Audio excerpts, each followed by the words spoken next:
Louis Pasteur. I think you called him brilliant, tenacious, and then you finished with There was tremendous pressure for Pasteur to be able to deliver an anthrax vaccine. And he did deliver by injecting all of these sheep with anthrax. Half of them had been vaccinated with Pasteur's vaccine, and none of the ones that had been vaccinated died, except when his journals and lab notebooks were opened 100 years later, it was revealed this was entirely fraud. No one knows how cutthroat this business is. No, don't you stop. Stop.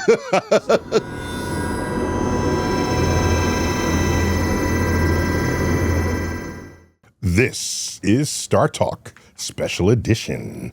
When you hear Special Edition, it means Gary O'Reilly's in the house. Hey, Neil. Gary, former soccer pro. Allegedly. We're not alleging that. There's a wiki page of you in a soccer outfit. Yes, I was. And we can see your hairy legs. Thank you. Chuck, good to have you, man. Yes, no wiki pages with my hairy legs, unfortunately. Yeah. So comedian, actor, and the Lord of Nice. There it is. All right, so Gary, what show did you put together today? Interesting one. If you think for centuries, science has at times aligned with and fought against religion, government, establishment, and even itself. But when the sticky-up nail confronts historic theories and shouts change, it gets hammered. So who were these history's confrontationists, the groundbreakers of science and medicine, the ones whom we owe so much? All right, with that said, let's bring on our guest now. Oh, okay. We've got with us, reporting in from UC Davis, is that correct? Matt Kaplan. Matt, welcome to StarTalk. Hey, thanks for having me, Neil. Yeah, I'm in Davis, California right now. There you go. All right. You're a science correspondent at The Economist. Love science correspondents. You know who doesn't have science correspondents anymore? CNN. Right. They're always calling me up to do their job. Yeah, exactly. And you're like, pay somebody, you cheap bastards. Author a bunch of books. You know, my favorite titled among these is The Science of Monsters. That's just... that's cool, That's man. the funnest thing. That's cool. So that's about Jeffrey Epstein. It's this long? See what I did? See what I did there? I see what you did there. I have heard that joke before, too. And your latest in 2026, Told You So, scientists who were ridiculed, exiled, and imprisoned for being right. Ooh, Yeah, look at that. St. Martin's Press. And that is the problem with scientists. They never go, told you. See that? See that? See what I said? I knew I was right. They never do that. And we need some of that from science right now. So a book such as that, Matt, it would be full of anecdotes and stories of cases throughout history. Yeah. We don't do enough history on this program, I don't think. Well, now we're going to get a chance to wander down memory lane. We're going to get a taste of that. So, Matt, why don't you start us out? Because there was a time before which anything organized fell under religious institutions, including any efforts put forth by scientists. So can you comment on that fact? And when did that science sort of begin to tear free from those shackles? So you got to go back to the 15 and 1600s. And this is really a time where the church was pretty adamant that the earth was the center of the universe. And it was problematic because people invented the telescope, and folks started looking through the telescope and noticing the movements of things like comets and planets and saying, well, hang on a second. I've plotted where those things are going, and my calculations suggest that we are not the center. There might be something else that is the center. It might be the sun. And unfortunately, the church didn't like that. That was heresy. And it could get you into an awful lot of trouble. And this is very much where Galileo Galilei found himself long, long ago. And in fact, it became a huge political issue in his time. And it really started out with his discourse on comets, which was a battle with this other mathematician named Orazio Grassi, who was saying, look, I think the comets are going around the Earth. And Galileo was fairly certain they were not. And he wrote this piece called Discourse on Comets, and eventually wrote a book called Il Saggiatore, which eviscerated Grassi, not based upon anything else other than his methods. And Saggiatore is so important because Sagitore effectively established what we know today as the scientific method. I'm going to ask a question, I'm going to explore it, and then come up with some conclusions based upon what I found. And no one had really done that before Galileo, and it was a really big deal. So when do you think we started to establish, we being the obviously scientists of the day, began to establish that structure to enable them to think with rigor about the things that they were proposing? Well, it really started with Galileo, and then from that point forward, researchers started trying to analyze the world around them. But different fields of science analyze things in different ways. Medicine was a catastrophe. So in medicine, during the Renaissance, researchers in Britain rediscovered the ways of Hippocrates. Now, Hippocrates was a Greek medic, or at least we think he was. There's not a lot of evidence as to whether or not he actually existed. But the notion of the humors was rife during the Greek period. The humors was this sense that, oh, you're ill with a fever. You have bad blood or too much blood. Let's drain that bad blood out of you. Put some leeches on it. Oh, man. Leeches on it. But you know what's so crazy about the bleeding was that we mock folks who did it. But if you have a fever, and I attach 50 leeches to your abdomen, I guarantee you that fever will go down. You might die in the process because you're being drained of blood, but your temperature goes down. Drops. So they believed they were treating it. Yeah. But there were also a lot of notions back during the ancient Greeks like, oh, you've got too much phlegm, so let's put you in a hot, steamy room and have you get the phlegm out. And actually, that's still used in medicine today. I was going to say, that's actually a good thing. Well, hence this concept of being phlegmatic, I guess, is that's adjectival for certain conduct, behavior. Yeah, So they were messing around in medicine with these different ideas, and it took years after Galileo before you started having scientists say, well, wait a minute, are leeches actually helping? There's one guy, he was in France, Pierre Charles Alexandre Louis, quite the name, born shortly after the guillotine came down on Louis XVI. So this is a major time of change in France. And Louis was in this world where people were using leeches. They were holding their finger up and saying, well, the winds aren't quite right, so I think we're going to have disease tomorrow. Or the stars and the sun aren't in alignment, we think disease is going to happen. Right. And that was how science was done in medicine at that time. And Louis raised the question, are leeches actually helping? I don't think the leeches are actually doing anything. And so he said, oh, sacre bleu, I will put on the leeches onto these people on day one of their pneumonia. My outrageous French accent, it's terrible.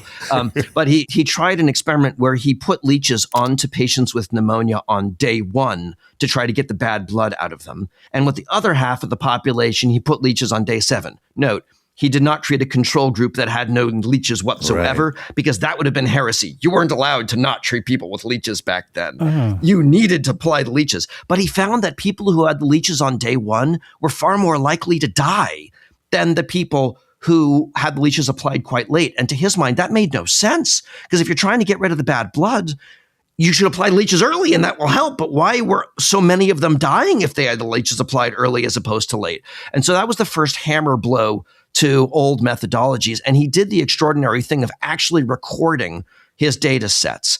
And he was not alone. There were folks in Hungary and Vienna and also in Massachusetts who were starting to take notes and record the outcomes of patients. And that was really the application of Galileo's scientific method, but in medicine. And it had taken hundreds of years to get there.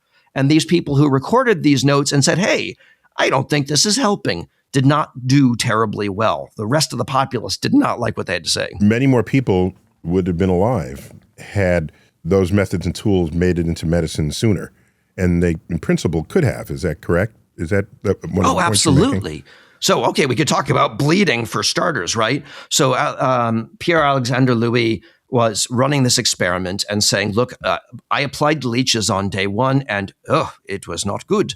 And he published those results and he was forgotten. People did not take kindly to the notion that leeches weren't helping. And there was a sizable industry. Leech farms. Oh my God. Big leech. Leech. Oh my God. The leech lobby. Neil, they were importing 15 to 20,000 of the little suckers a year into Paris alone back in those days. Wow. So, I mean, there was an enormous demand for leeches. And being told, look, that's not helping, didn't go very far. People weren't ready to hear it. I was going to say, Neil made the joke, the leech lobby, but what you're talking about, I think we still see in many respects today, where we do something, it creates a sub-economy. Yes. And then things must be done to maintain the sub-economy, even though the reason it was created is no longer a problem. Right. Economic forces are the greatest. Yeah, but that's one of the main mechanisms of pharmaceutical right now. Creating this sub-industry, creating that lobby. But you can copy and paste out the subject matter and it still has that dynamic. So we still haven't quite, pun intended, cured ourselves of it.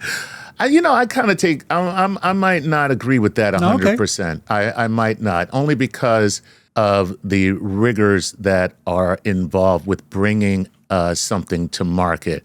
If you follow all the rules, then what you bring to market is necessary. And what you might do is figure out ways to optimize your profits, but you're still optimizing profits on something that is necessary. That's why I don't believe when people say, oh, they've had a cure for cancer forever. And I'm like, nobody would ever hide that. It just doesn't make sense. But the rate of failure for new drugs is amazingly high. It's hidden in Area 51. That explains a lot. So, Matt, you mentioned a couple of places around Europe, but there's that big example in Vienna in the General Hospital in the 1880s. Yeah. Where they had a 15% childbed fever. Yeah. Death rate. It was still sort of practicing this Hippocratic method. And yet someone comes along and becomes that very different thinking outlier, but has to go against the machinery of the establishment. Oh, what is this story? Please tell. So you are talking about Ignaz Semmelweis. Mm-hmm. Let us go back to the 1840s. In the early 1800s, Maria Theresa, who was the Empress of the Habsburg Empire, she had a whopping, I want to say it was 16 children, a lot. I mean, she had lots of kids. And she was uncommon amongst emperors in that she actually really cared about a lot of her subjects. And there was a massive problem back in the day was that women would get pregnant and they had no money to take care of the children. So they would throw their children into the river when they were born. Man. And Maria Theresa thought this was terrible. They had established drop boxes. You know how if you got to hand back that book at the library. No, you're kidding. But you're out of hours. So you got that drop box at the library where you can put the book and they'll sort it the next day and you don't have to pay the late fees. They had a kid drop box? They had kid drop boxes. Oh, well. Now, by the way, I'm just going to say, Matt, that's not a really bad idea. As a man with 3 children, I'm just saying, what is the expiration date on Dropbox? Well, I think it was the size of the Dropbox that was really mattered. So it depends how large are your children. So Maria Theresa really cared about all of these women in her empire who were having babies and were desperately poor. So she ordered the construction of a hospital in Vienna that was unheard of in terms of its size, absolutely enormous. And it was built to look after the urban poor, which is an incredible thing. But there were major issues, and this was known as puerperal fever or childbed fever. And back in the day, upwards of 20% of the women in the hospital in Vienna would contract this disease. And if you got it, you died. We're talking about 1 in 5 women after delivering their baby would develop these swollen blue and black splotches around their abdomen and their thighs. And they would develop horrendous fevers. They'd become delirious. And I mean, it was so bad that within 2 to 3 days of developing the infection, even the gentle sheets on their bed laying across their abdomen was too much for them to bear, and they would die in frozen, speechless terror from the pain about 5 days after childbirth. And their child would go to the grave with them. The children would die too. It was beyond horrendous, and no one really seemed to care. There was attention being paid to tuberculosis and smallpox, and that was because men could get it. Puerperal fever, men did not contract, and so there was very little attention paid. Ignaz Semmelweis, this Hungarian obstetrician, cared. He was an extraordinary individual. He was so good at what he did. He had emigrated out of Hungary and was working in Vienna.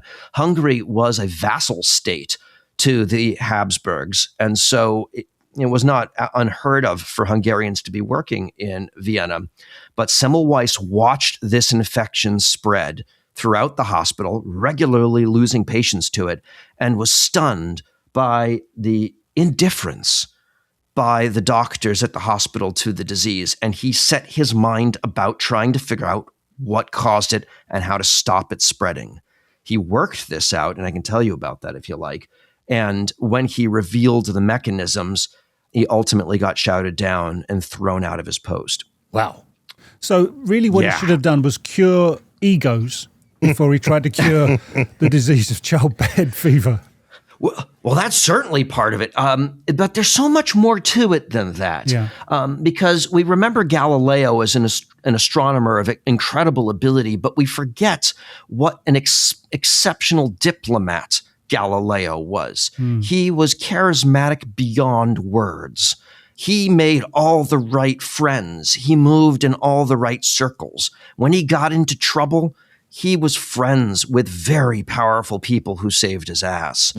Semmelweis was from a vassal state with no friends, and he had a habit of putting his foot in his mouth and crossing the wrong people in the Vienna circles. So even though he worked out solutions to puerperal fever, and they were extraordinary, he ultimately wasn't listened to, and it was because of a cacophony of causes. There were so many issues with Semmelweis's interactions that he ultimately shot himself in the foot. T-Mobile 5G home internet has some big news you should know about. They now have the fastest 5G home internet according to the experts at Ookla Speed Test. Now, in practical terms, it means photo backups happen faster, streaming a documentary doesn't stall halfway through, the physics of waiting reduced. What's also notable is that this jump in speed doesn't come with added complexity. Setup is simple. You plug it in and you're online in less than 15 minutes. And the value side of the equation holds up too, with a plan price that's backed by a 5-year price guarantee. So, if you want the fastest 5G home internet with a simple setup and savings that stick, get T-Mobile 5G home internet. Just visit t-mobile.com/home internet to check availability today. Price guarantee, exclusions like taxes and fees apply. Fastest based on Ookla Speed Test intelligence data, second half 2025. All rights reserved. We have to assume that this particular fever was cured and they found out how and why this was occurring. So does Semmelweis get the credit, or does he actually pop his clogs before this all comes to fruition? It's incredible. So Semmelweis followed the scientific method and made notes. He noticed, for example, there were 2 wards in this giant hospital. One was tended to by nurses, one was tended to by doctors. And he kept a record of how many patients in each ward over the course of many months got puerperal fever. And he noticed that the infection rate was hovering around 5 to 6% in the ward where nurses were present, and about 21% in the ward where doctors were present. And he thought, well, wait a minute. I've been told that the sun, the moon, the stars, the wind direction control what diseases we get. But if that's true, we have the same sun, moon, and stars over the Vienna hospital right now. Why do we have such a different infection rate? So he tried feeding the patients in the doctor's ward the food that was being delivered to the nurse's ward. No change. I mean, it was a legitimate question, right? I mean, what was causing it? Then he tried burning all the sheets in the doctor's ward and replacing them with sheets from the nurse's ward. No dice. He went so far as to note that the priest in the temple that was adjacent to the hospital, he would walk through with incense and a bell every day when patients were dying. And since more patients were dying in the doctor's ward, he thought, well, maybe the incense causes puerperal fever. So he had a word with the priest and said, could you not go in here for 3 or 4 months? I just want to take some notes. And the priest listened. None of this worked. Then one morning, Semmelweis was in the morgue, as doctors back in that day did. Their habit every morning all across the world was to go down and to dissect the patients who had died the previous day to better understand why they might have died. So, a noble task, right? And when he finished, he washed up with soap and water, and he smelled his hands. And he thought, my hands still smell of corpse. Is there, because no one had any idea about bacteria back in the day, no clue. Is there an aura of death that is contaminating my hands from the corpse that then when I go and deliver a baby is infecting the birth canal? Is there something that I am doing? And so he went to the local sewage treatment plant because, raw human sewage smells pretty bad too. He noticed they were dumping chloride of lime into the sewer to try to make it stink less. And he asked the sewage treatment folks, hey, could I have some of that? Created a solution that was, way more powerful than what you would ever put in your swimming pool, doused his hands in it and went, no more the death. aura of death is gone. No more death. Never mind that the skin fell off his hands 5 days later because the solution was so strong. But, he went, wow, the smell is gone. And then he started testing this and he asked all the other doctors in the ward to follow suit. And remarkably, they did. And the infection rate dropped, wait for it, from 21% to 0. How about that? So the doctors were infecting the children with death itself. Yes. They were bringing death to the birth canal. It kind of goes back to the scientific method of testing and looking at the results and then testing and looking at the results. And did he know he was doing that? Or this is just something intuitively he was like, okay, I'm just going to keep going until something happens. So he had a mentor named Joseph Skoda, who was, honestly, for lack of better words, the best description is he was like the 1800s Vienna example of Sheldon Cooper. Socially inept, genius, knew exactly what he was talking about with numbers, and was an outcast amongst the doctors at the Vienna hospital. Semmelweis got on well with him and learned a lot from this fellow. And he learned how to make notes and keep records and start considering the concept of statistical significance. Although you don't need statistical significance when your rate of 21% goes to 0. That doesn't require p-values or chi-squared tests or anything. There's an old saying, this is not literally true, but it's figuratively true. If your results need statistics to prove it, you need a better experiment. Oh, that's funny. That's funny.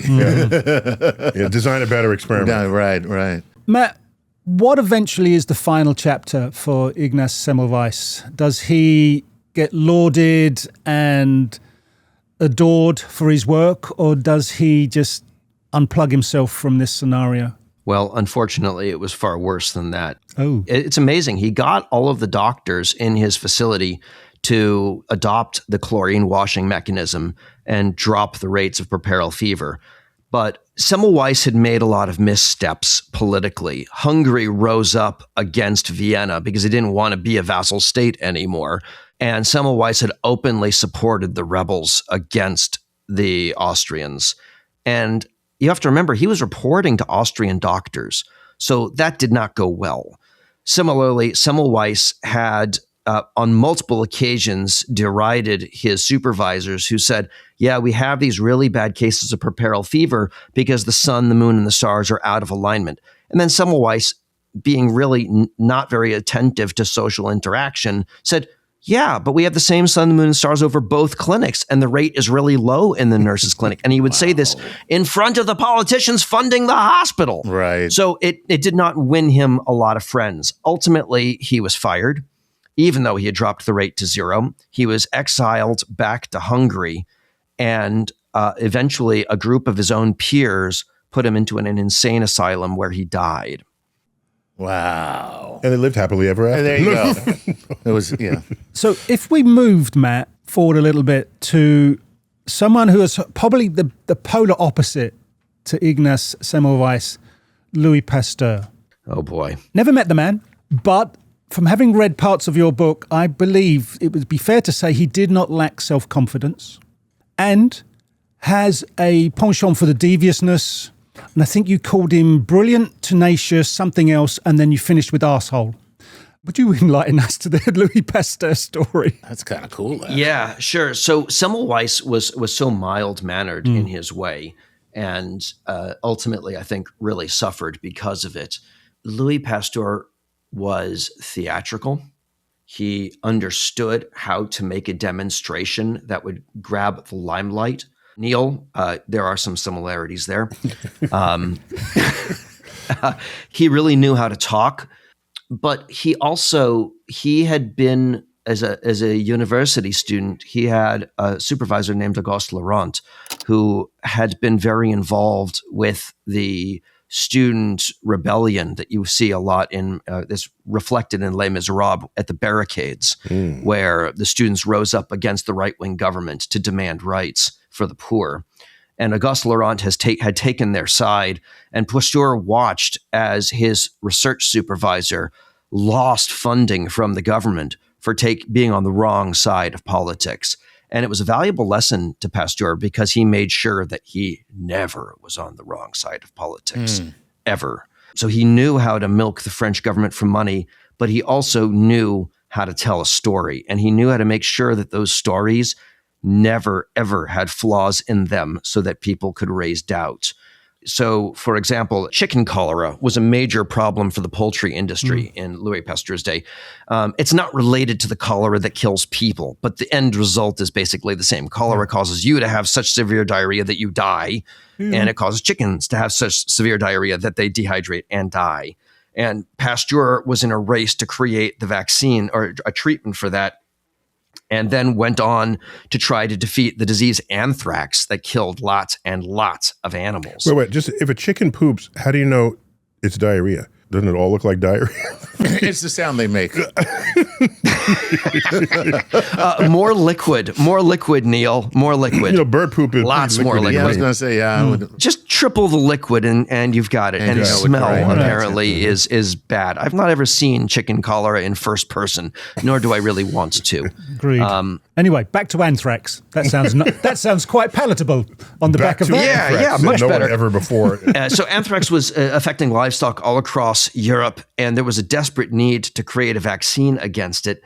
And earlier on in his career, Pasteur knew about this veterinarian named Henri Toussaint. And Henri Toussaint had said, I think a way to create a vaccine against chicken cholera and then anthrax is to kill whatever the microbe is that is causing this. So he started messing with heat to heat treat samples and then inject them into animals. And the animals, he noted, would get ill, but then not die and then become resistant to the disease afterwards.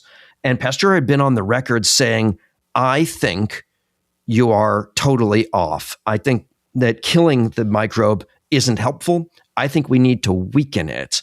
And so he was a big proponent of using oxygen to weaken bacteria so that you could create a vaccine up with a pathogen that was weak but not destroyed. And he said, Henri Toussaint is totally wrong. In the end, there was tremendous pressure for Pasteur to be able to deliver an anthrax vaccine.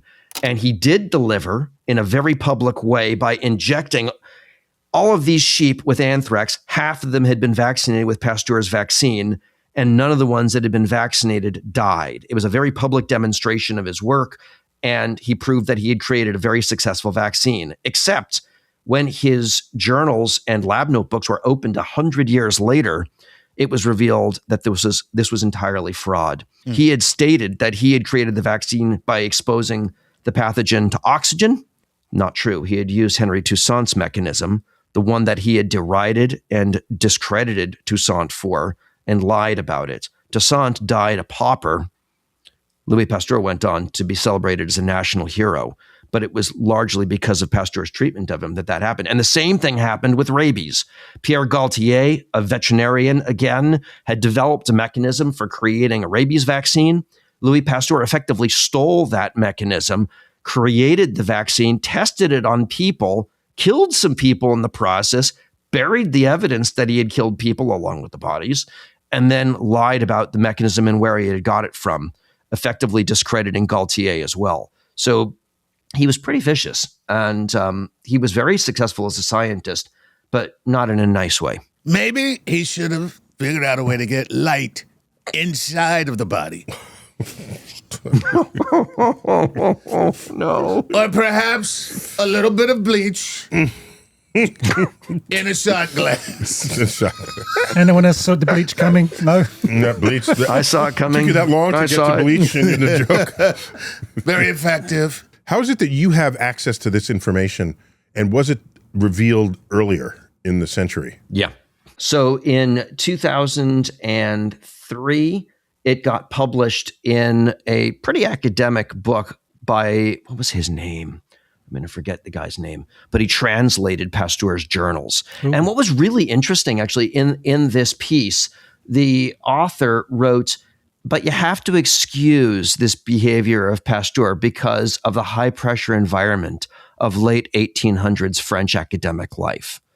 Like, being in a high-pressure environment made it acceptable to so horrendously plagiarize and destroy people.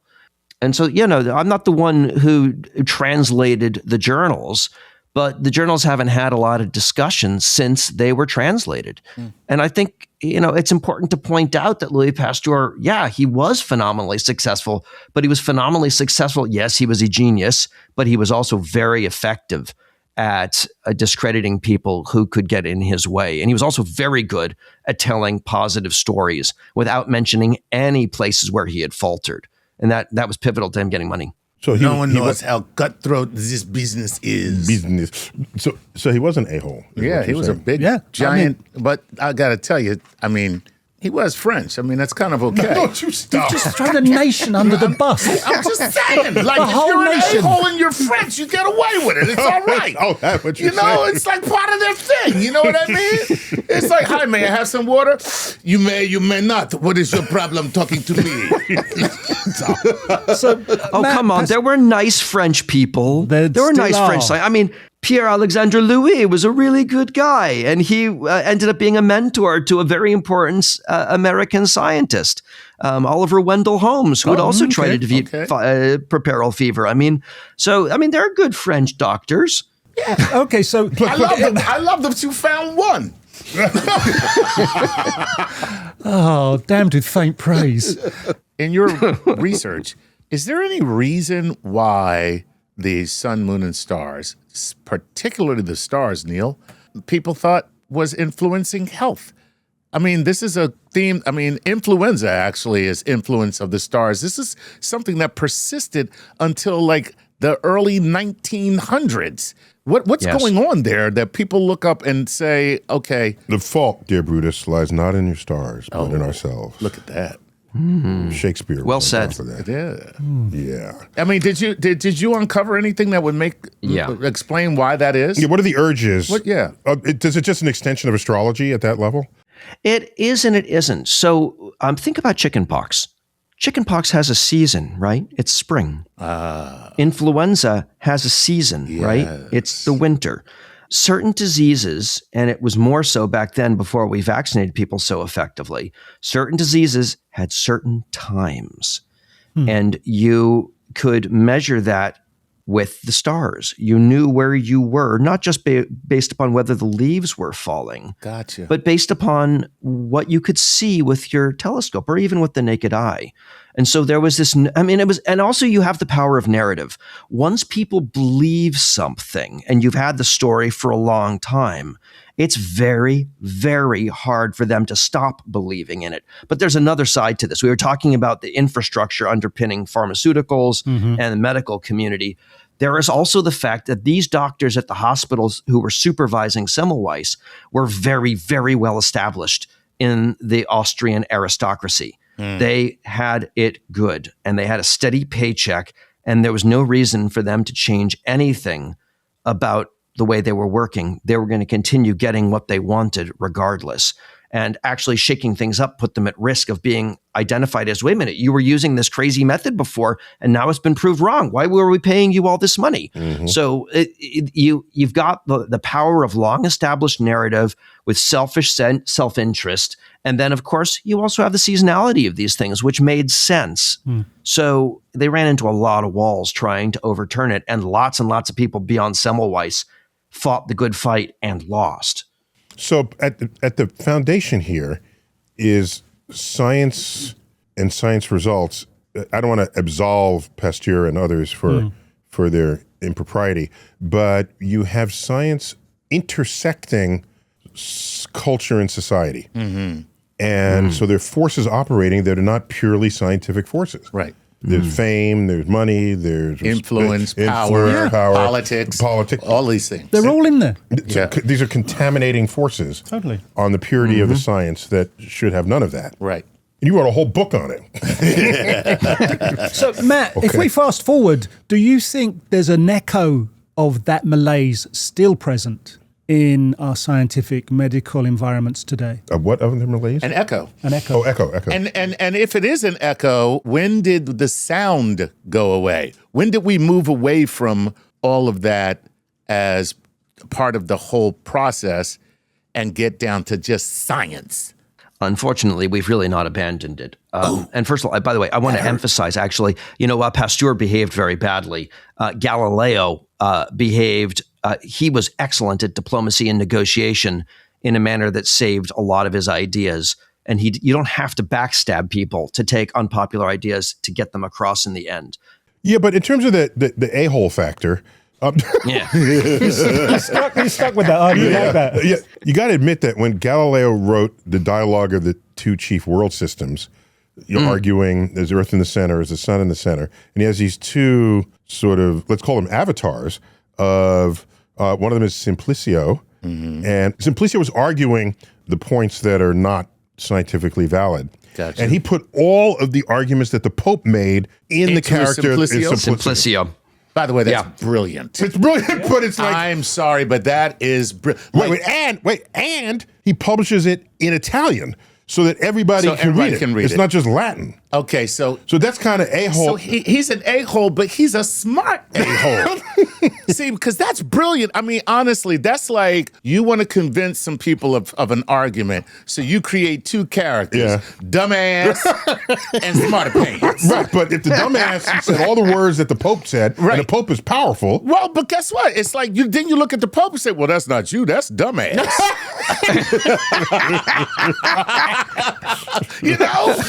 Okay. He's a smart a-hole. Okay. Unfortunately, the Pope was smart enough to work things out, but Galileo was clever, and he dedicated that particular work, The Dialogue of Two Systems, to Ferdinando de' Medici, who was the Grand Duke of Tuscany. And if there was anyone powerful enough to interfere with the Inquisition, it was Ferdinando de' Medici. And, it's amazing because Ferdinando de' Medici had Galileo, on the payroll. He was their chief scientist in Tuscany. And similarly, Galileo was bosom buddies with the ambassador to Rome for Tuscany. So when Galileo ultimately was called before the Inquisition, Ferdinando de' Medici interfered and ensured that Galileo was not tortured and ensured that Galileo was fed 3 meals a day made by the ambassador's wife. And when he was eventually taken over to the Inquisition and living there, he was in a 5-bedroom luxury apartment a stone's throw from the Sistine Chapel. So Galileo we now know, was not tortured, and we've been aware of that for hundreds of years. But again, the power of narrative really sticks. It does make a difference. I like that narrative better. I have more respect for Galileo. That's like me getting arrested and they're like, all right, Chuck, we're going to give you 5 to 10 and you're going to live in this mansion with the warden's wife. Wait, but I had not, that is a piece of history that had eluded me because I always was suspicious why it was that Giordano Bruno is brought up in front of the Inquisition, and he's burned at the stake. Burned at the stake. Okay. Right. Whereas Galileo was brought up in front of the Inquisition not that many years later. Okay. And walked scot-free. And, well, he was on house arrest. On house arrest. Yeah, right. yeah, but he wasn't like put on the rack and tortured. Now, in the hood, we would have said that Galileo was a snitch. Because Bruno went down and Galileo didn't. I think Bruno went down clearly before. You are an informant. No, in Galileo's defense, I I think Bruno went down in advance of Yes, he Galileo. did. Yeah. Yeah, I mean, it's important to note that the Inquisition wrote that Galileo was exposed to rigorous examination, and that was code for torture back then. Right. But Galileo was in his, Neil, like 68, 69 when he got brought in. And their method of torture was to put tie your hands behind your back and hoist you with your hands tied behind your back and then drop you abruptly. And Galileo would not have walked back to the Tuscan embassy on his own 2 feet at 69 if that had been done to him. Also, I mean, fun fact, the Inquisition was the epitome of organized evil. And have you ever watched The Princess Bride? Yes. Of course. You know, when they're torturing Wesley, there's like, please tell us everything. This is for posterity. Well, that's what the Inquisition actually did. As people were tortured, they would write down every moan, every gasp, every scream. It was all noted for posterity. And it's not like the cleric who was doing this fell asleep at the job when Galileo was brought in. It didn't happen. And that's because Ferdinando de' Medici, and by the way, the Medici family by that time had already supplied 2 queens to France and 4 popes. That's right. So these folks were really powerful, had ensured that Galileo did not end up tortured. So there was a lot of political disruption that occurred to protect Galileo and make sure that he didn't get burned at the stake. They're friends in high places. That's it. I like Galileo even more now. Okay. He's total gangster. If I sort of outline a story here, there's another level of suppression that even exists today where someone who's going to go on and win a Nobel Prize for saving millions of lives gets their belongings and all their work in a couple of bags in a hallway and told to leave the university. All right, Matt, would you do me a favor and fill in the blanks? Because this one blew me away when I read it. So this is Kati Karikó, and Kati Karikó was working on messenger RNA back in the 90s. And messenger RNA, she worked out you could effectively program messenger RNA to produce any protein you damn well pleased in the lab. And that had tremendous potential because if you could program messenger RNA and inject it into somebody and have it start producing proteins of a specific type, that could be really useful for all kinds of medicines, particularly things like vaccines. Absolutely. But the problem was, as Kati was working, every time the mRNA got injected inside an animal, it would just fall apart. And she could demonstrate that there was potential here, but she couldn't work out what the issue was. And when she applied for grants, the grants were rejected because the narrative that existed in the academic community was messenger RNA isn't going anywhere. It's not worth your time. Even if the proposals were written well, even if the experiments were well thought out, she got nowhere. As a result, because in academia today, you are only as good as the money you bring into the university. If you're not bringing in lots of resources from grants, the university takes a dim view and you slowly get pushed out. Kati was first demoted for exploring messenger RNA and not getting enough grants. And then she was fired by the university because they felt she really was a waste of time. She was threatened by the US government with deportation back to Hungary. I mean, it's frustrating because ultimately we're very lucky that after 25 years of pain and suffering with all of this, she didn't just say, screw this, I'm going to go become a dental hygienist or a florist or something. We're really lucky she stuck with it because she landed at this little pharma company called BioNTech. And BioNTech said, we think this technique that you're working on has potential for an influenza vaccine. Can you develop it? And then the pandemic hit and they said, okay, screw that. Could you create a COVID vaccine with this? And she did. Now, it's important to mention that in her last years at the university, she started partnering with Drew Weissman, who was an immunologist. And Weissman said, I think what we're seeing with the break apart of the mRNA is an immune reaction. There's something about the messenger RNA that you're injecting in that is causing it to be targeted by the immune system in a way that the messenger RNA that naturally forms in your body is not attacked. There must be something. We have to do something to the messenger RNA, decorate it with the right proteins that make the immune system say, oh, you belong here, so it doesn't get mobbed. And Weissman was integral to identifying that key fact. And ultimately, Kati Kariko's work with Weissman paved the way for the COVID vaccine to be created in record time and effectively pulled the world out of lockdown. And she won the Nobel Prize. Well, she should have. Yeah. But it's important to notice that Kati Kariko was so like Semmelweis.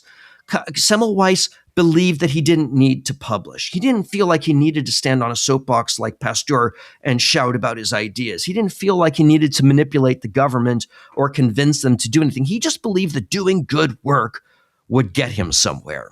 And it got him to the insane asylum, which wasn't good. Kati Kariko, I've interviewed her, and she's lovely. She's very fast. She's hard to follow. So she's a science journalist's not their dream. Let's put it that way. It's hard to interview. I think her grant proposals were also not perfect. And when you've got thousands of grant proposals going out to grant awarding bodies, and they're only going to grant 1% of the money, they're very quick to remove anything that doesn't look exactly right. And I think Kati fell into interesting idea, but not exactly right. And as a result, she wasn't getting funded. And so Semmelweis and Kati are actually kindred spirits. I almost called the book A Tale of Two Hungarians instead of I Told You So, Scientists Who Are Ridiculed, Exiled, and Imprisoned for Being Right, because I thought the parallel between the two of them was so strong.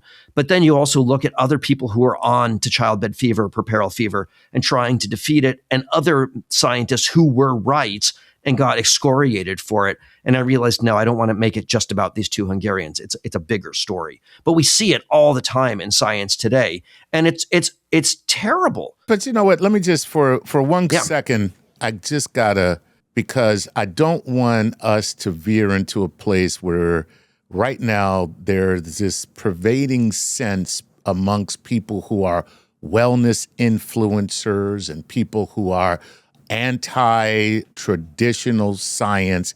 And what I don't want people to think is that because these things happen, that we should eschew or throw away the stuff that got us to where we are right now. I think it's important to recognize that not only are these things at play in science, they're at play in pretty much everything. So when you think about fine art, the artists that are very famous are the ones that have the best rhetoric.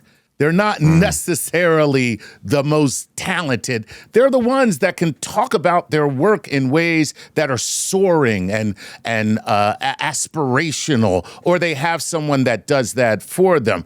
Politics, we don't elect the person who is best qualified. We elect the person that we like and who sounds good and who says the things that tickle our ears. So this is a human problem. It's not necessarily— Preach it, Lord Nice. Preach. It's not necessarily a science problem. And I just want to say that because as we look at this, especially these two particular anecdotes, it can make it seem like the industry of, if you want to call science an industry, is stacked against people who don't have the right pitch or narrative. I think you're absolutely right. And I think it's really important to point out that the issue with science, we should be having debate. It is incredibly important for science to challenge new ideas. It is incredibly important for there to be debate. It is incredibly important for us to remain skeptical. mRNA was an out there idea when Kati Kariko was developing it. The notion that there might be an aura of death around your hands after touching a corpse was an out there idea back in the day. And it was important for people to say, are you sure about that? Can we test this?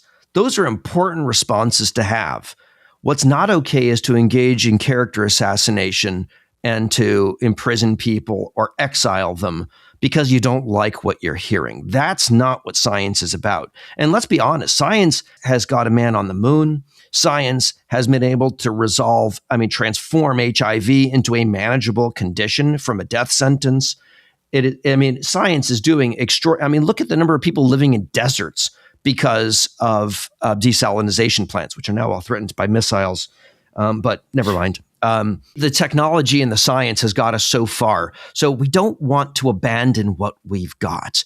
But what we want to do is make sure that the scientists who are not the Galileos, who don't have the master diplomacy, the scientists who are not the Machiavellian fiends like Pasteur, we want to make sure the people with the great ideas who don't have the skill set to take their ideas further still get the attention that they need. Because we've got some really big problems on this planet. Mm-hmm. And we need every good mind to be at our disposal to solve them. And just removing someone from the options because they don't speak loudly enough or are not diplomatic enough is an issue.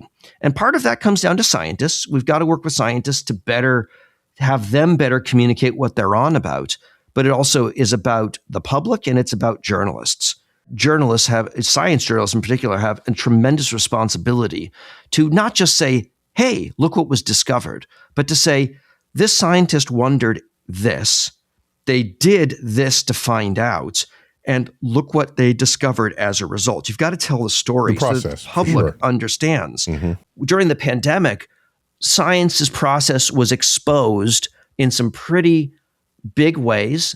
The debate that occurs in science, which is part of science, was exposed to a lot of people who didn't know it existed, and it left a lot of people doubting.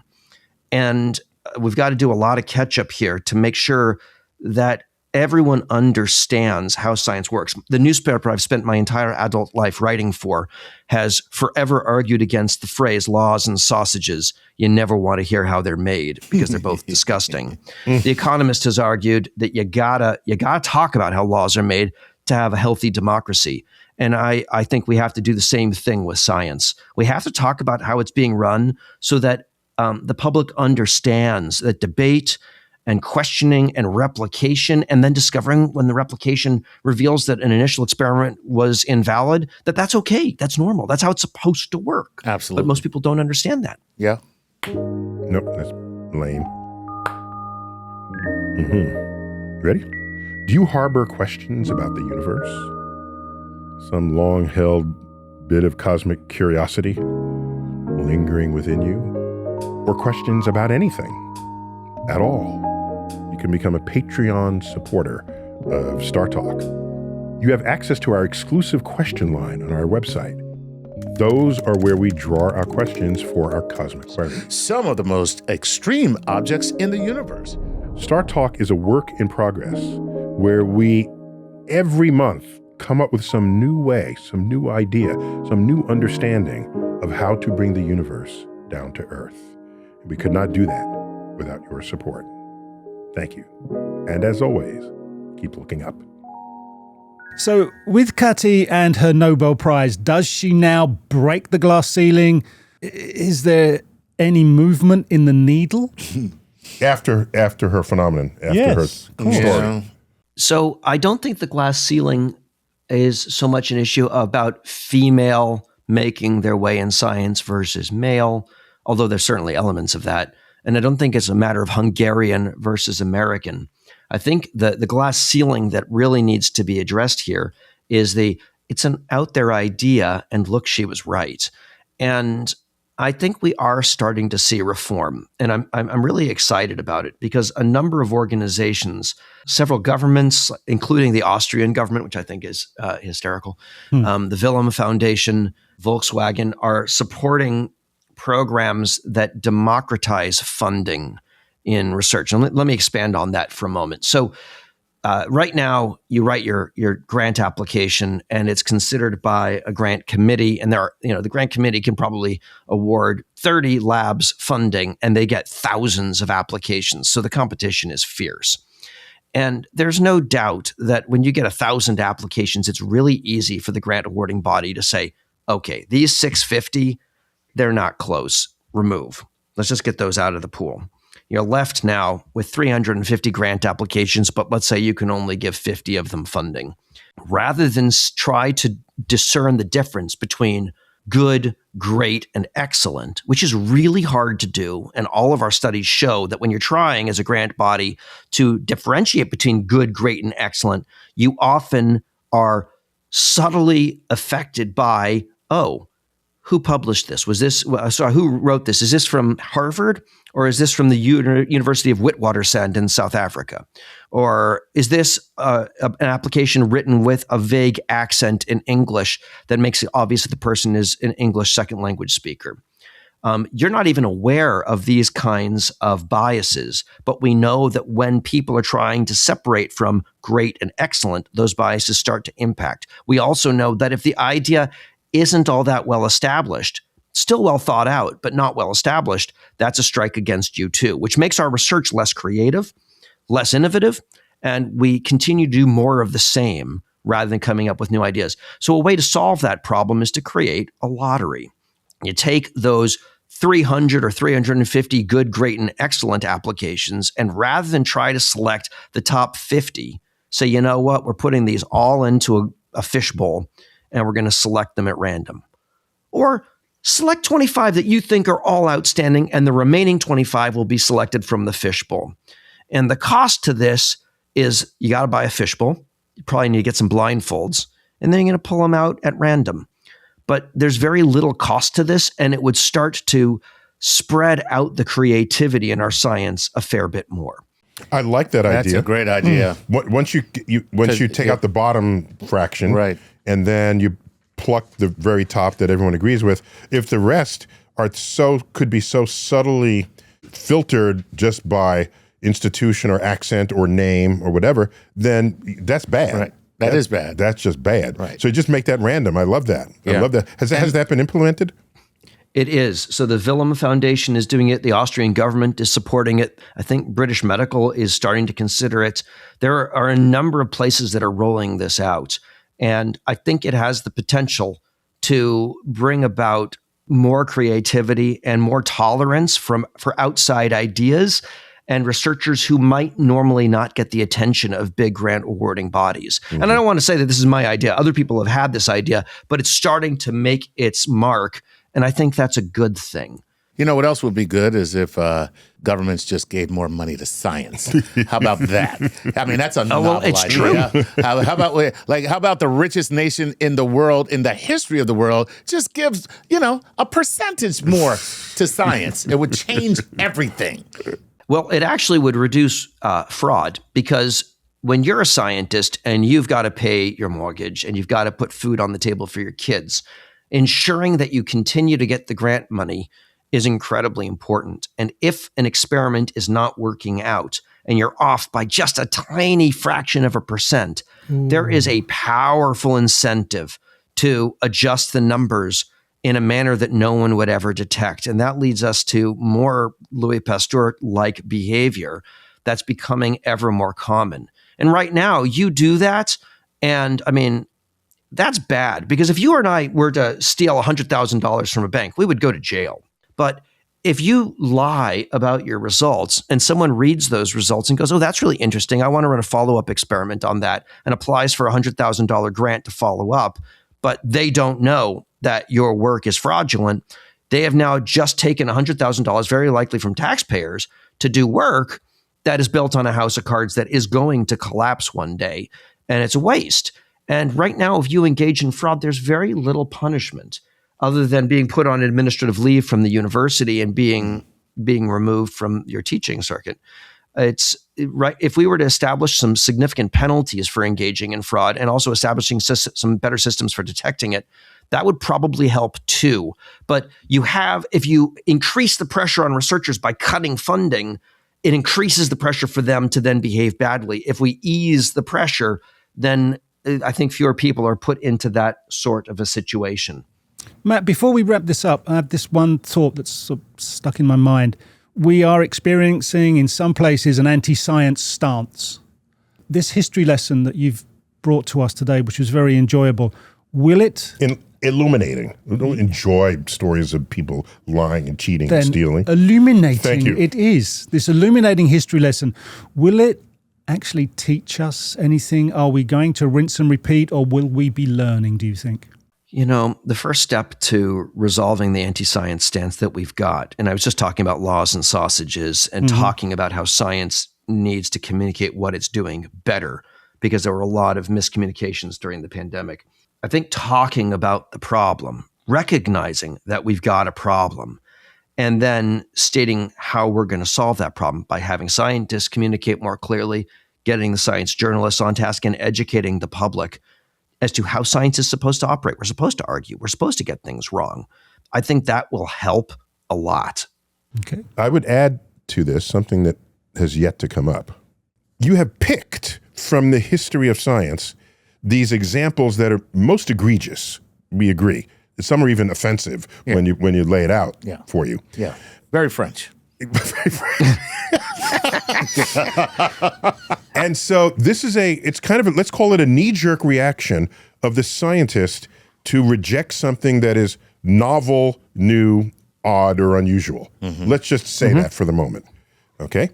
And then you say, well, but there was a correct idea and we're losing it. Yes. However, that same skepticism over the novelty rejects 999 other ideas that flow into the house that are completely batshit crazy, that would never have a chance of being correct. And you don't write a book about that. I don't want to shed light on that. Because that's not interesting to talk about the ideas that never would have worked. Okay? So I guess what I'm saying is I don't mind if there's some people who want to sort of verify all these 1,000 ideas to find the one that was correct. But the operations of science and the methods and tools and the procedures are getting other science that does have a higher statistical likelihood of being correct. And that's why we have modern civilization the way it is today.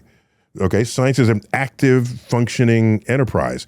So if I get your reaction to the idea that the conservatism of science is almost necessary, and yes, occasionally one goes out with the bathwater.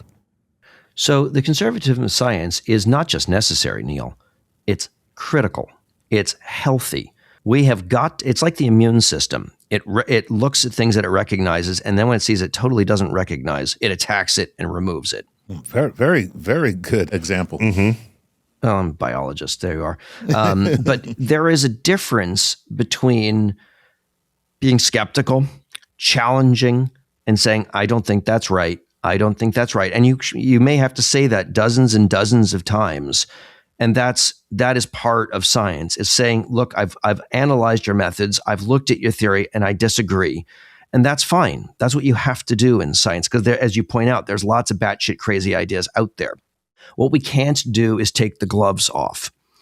It is important, especially if someone is persistent and continues to push the idea that they've found something that they think is worth talking about, and you continue to disregard it.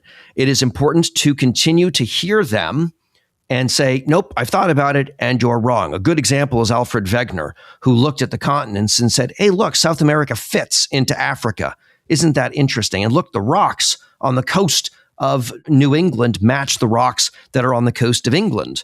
And maybe these two places were once together. I mean, he was derided as crazy. And ultimately, we worked out that plate tectonics was a thing. But my point is, it's important for us to fight back and say, I disagree, I disagree, I disagree. We can't engage in character assassination, even if we think it's batshit crazy. We just have to say, no, that doesn't fit. That doesn't work. And if they come back to us 5 years later with a different angle on why they think they're right, you got to read it and say, nope, still disagree. Or wait a minute, why do I disagree? What's the reason that I disagree? So with your Wegener story, it was not 100 years that idea was rejected. It was just a few decades. And yes, there was some geologists behaving badly over that period, no doubt about it. But really, it was a matter of how strong is the evidence. If South America fits into Africa and other countries don't fit neatly, then this looks like it's a coincidence. So I'm going to be skeptical of that. And I probably would have been one of those that said, this guy, he's still at it. It was not until I think with the discovery of the separation in the Mid-Atlantic Ridge when we were mapping the bottoms of the ocean, primarily for submarine movement in the Second World War. It's always war. Then I don't think there were many people who were still holdouts back then, because that was we saw the smoke. That was the gun that fired, that allowed us to say our geology brethren, geologists. Right. So it was a matter of how much evidence is there for it. And there wasn't sufficient evidence to convince everybody. Just because he was later shown to be right is not an argument against people rejecting his idea to be when it was first put forth. Absolutely. Yeah, I think you guys are saying the same thing, though. Yeah. You're saying the same thing differently. But there's a difference between arguing against saying, look, I disagree with you, and deriding him so aggressively that he was thrown out of the scientific community. Right. Okay. That's the behaving badly part. That's the behaving badly part. Yeah. Yeah. It's like, there was a difference between Semmelweis making his remarks and being thrown in a lunatic asylum by his own peers. I think, and same thing with Kati Karikó, would have been okay for scientists to continue to say, look, I don't think you're onto anything. I think you're wrong. But threatening her with deportation, I think we can all come together and say that's probably a step too far. Totally. So, but I think that goes back to when you talked about the random selection illustration that you gave. What it really does is put a blindfold on bias. And I think for Semmelweis and for Katya, you're looking at unspoken biases that are at play here. Let's just be honest. That's really what it comes down to. Yeah. And I think systemically, if you're able to remove that in any way, science benefits as a whole. Yeah, of course. And just, I'm going to give an actual example from my own field. There's a guy named Fred Hoyle who was never a Big Bang guy. He was a big proponent of the steady state hypothesis of the universe, steady state theory they called it. Okay. And he was rejecting the notion that the universe had a beginning. And he was a smart guy and he's done other great things. So it was hard to completely discount him, but the field just kept moving along. And he was wrong to his grave, thinking that we're all wrong and that he's right, but he was just wrong. He was just wrong. And so in this case, no, there was no character assassinations. But he was a very visible opponent of a prevailing consensus that he could not, to his deathbed, accept. Wow. Yeah. Okay. See, now that just sounds like a guy with a personal problem. Well, you can be emotionally invested in your own idea. That's what I'm saying. At Don't some we call point, that stubbornness? Stubborn, Pig-headed is the word. So, Matt, we got to land this plane. Let me send a question back to you. You've cited scientists behaving badly. You've cited society behaving badly. And these are all amazing examples, and it's a brilliant compilation that you've created. What is the lesson to the public, given what we've been through with COVID, given the anti-science sentiment, given all that we see going around us? Because that's a different science climate than what I grew up in. What I grew up in, people saw science as our savior, it would cure us, it would take us into the future. And I don't feel that anymore in our culture. Yeah. So how do you turn what you've compiled here into the positive for the public to take a civilization ahead? Science still solves a lot of problems. The thing we need to all be aware of is that science debates, it argues, it disproves, and that's normal. That's the way it has been for a very, very long time. It just was on show during COVID in a very public way, and I think a lot of people found that disquieting. We need to talk more about how science works. That's a responsibility that falls on scientists. It's a responsibility that falls on people like me, writing in the newspaper. And it also falls down to everyone out there to say, hang on, I don't understand how that works. Can you explain that to me?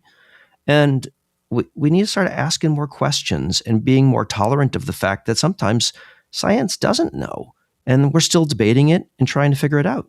So, Matt, at my PhD defense, after I was grilled on the content of the thesis, the final question was, how would you tell a New York Times reporter about your work?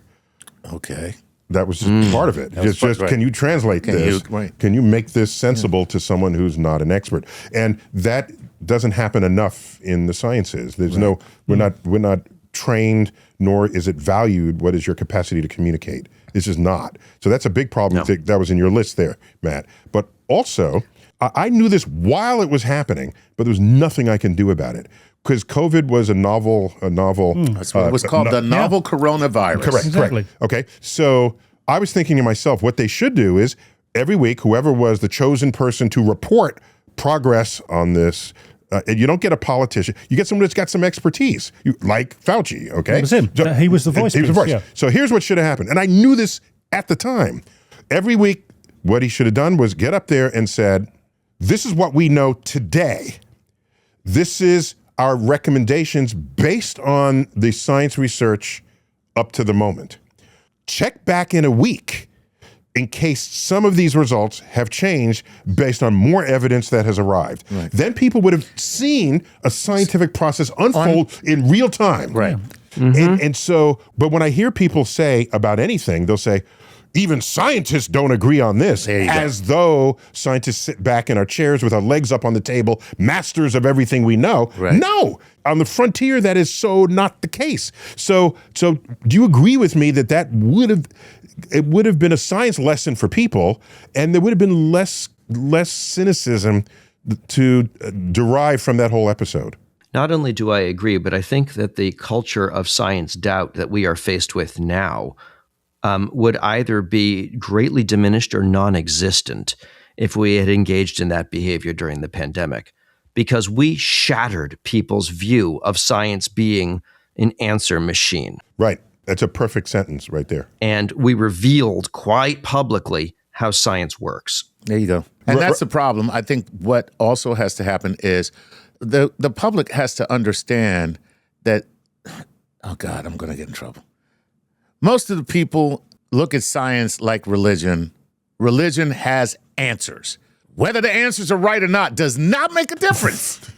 There's an answer. Right. And that's what comforts you in religion. Yeah. There is an answer for it speaks to everything. That's not how science works. And I think that's the first thing that people need to realize. And another example would have been, based on what we know of the virus, it may be transmitted over the surfaces of with fluids. So right now, hose down your groceries when they come in. That was the first couple of weeks. Wash down your grocery bags. Okay, so then the next week we say, we're finding, no, it's more airborne than liquid. Right. And so then we could just follow along. That would have been even fun. Right, exactly. Let's see what's going to happen next. What's happening next week. And please remember, it's the novel coronavirus. Right. And we don't know because it's new. And another point of disappointment there was you get vaccinated and no one told you at that vaccination that you might still get COVID again and you have to be vaccinated again. No one said that, okay? And then when you get COVID again, of course, it was a milder case and the COVID mutated, but we didn't get a whole discussion of the mutation either. It was just, now we're vaccinated, we'll all get back to work. And then we get the Omega and then And that's because we didn't find a way to put light inside of the body. So these are brilliant lessons here for you to share with us from the history of time, the history of science and civilization. Yeah. Lots of lessons there. Matt, it's been a delight to have you here. What's the book again? Oh my gosh. Mm-hmm. I told you so. Love it. Scientists who were ridiculed, exiled, and imprisoned for being right. Nice. Right. Yep. Yes. Told you so. Mm-hmm. If you don't know, now you know. Okay. Matt Kaplan, good luck on the tour for this book. Thanks for including us in your efforts to spread this very important insights into the conduct of us all. Yes. Thank you so much for having me. It's been a joy. All right. Thank you. All right, Chuck, always good to have you. Always a pleasure. Gab Ray. Thank you, Neil. Pleasure. All right, this has been StarTalk Special Edition. We're just talking about scientists and the public behaving badly. Who knew? All right, until next time, Neil deGrasse Tyson, keep looking up.